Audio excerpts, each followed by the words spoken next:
Keep up with us online by liking the ZTV Sports Report Facebook page, follow us on Twitter at ZTV Sports, and subscribe to our YouTube page for our latest videos. Welcome back. We are only one of the many shows you can watch here on ZTV channel 45-1. The show you are watching now, the ZTV Sports Report, is on daily at 3 and 8:30.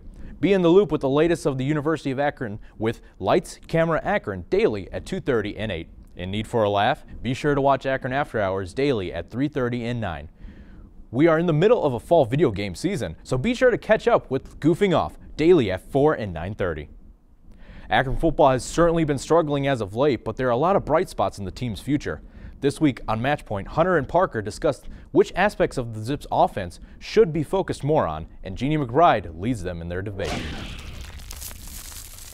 Hello and welcome to another edition of Matchpoint. I'm your host, Jeannie McBride. Alongside me are ZTV sports analysts Parker Smith and Hunter Lang. Today we're talking Akron football, and I want to know what adjustments must be made for the Zips moving forward.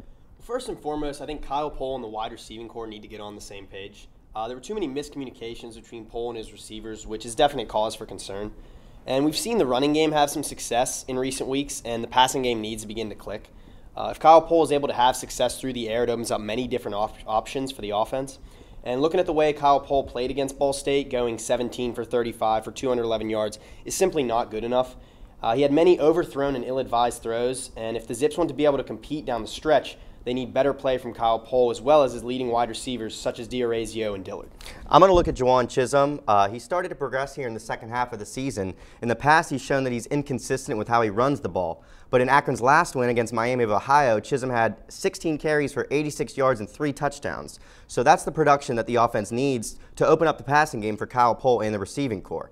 In Akron's most recent loss to Ball State, Chisholm broke out with 166 yards, including a 65-yard touchdown that was the longest of his career. So if Akron can consistently get production from the running back position, it will not only give Kyle Pohl more room to work with, but it will give the Zips more time of possession, lessening the pressure on that defense. Akron's next opponent, Kent State, just recently gave up 199 yards on the ground to Buffalo, so it'll be interesting to see how Chisholm does against the Golden Flashes. Both of you make a compelling case here, so I think that the correct answer is that Akron needs improvement in each of these categories. But that's all the time we have for on this edition of Matchpoint. I would like to thank you all for joining us, and now we send it back to Sartaj in studio. Thanks, guys. UA Tennis has certainly been busy this season and have been a team to watch this year. Who better to keep us informed on tennis than our very own Ksenia Berestetska? And she gives us an overall look at the team. The University of Akron women's tennis team has won 2 MAC tournament titles in 2011 and 2012. The tennis team seems on doing just fine in the conference. However, ladies face some challenges created by the absence of an on-campus facility. Well, we really didn't have tennis courts per se. There were 3 courts down next to the soccer stadium that we could use for practice only, but they were pretty bad, so we definitely could not use them for any kind of match play. Tennis team is forced to use outside facilities, which, as Coach Paget says, influences overall performance and prevents recruiting of top players. The first question, especially from American kids, is what is your facility like? And we have to tell them we don't have an on-campus facility, indoor or outdoor.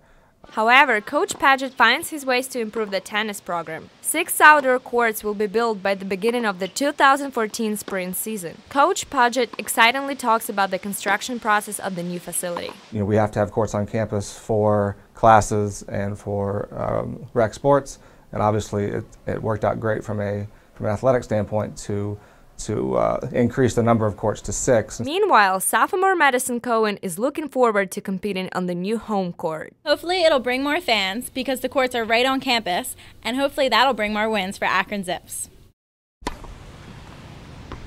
Although the absence of an on-campus facility creates some challenges, the Lady Zips find their ways to successfully compete against other teams. For the ZTV Sports Report, Ksenia Berestetska. Unfortunately, we have run out of time here on the ZTV Sports Report, but do not fret. We'll be back next time, where we see how our men's and women's basketball team performed in their season openers in another edition of Matchpoint.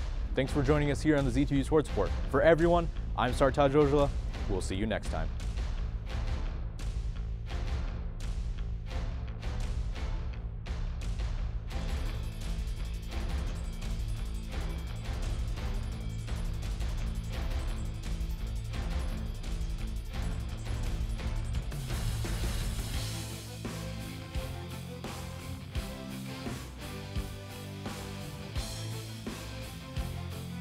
This program was produced by ZTV at the University of Akron. To find out how you can make Emmy-winning media, visit the UA School of Communication online. ZTV. Make media. Make a difference.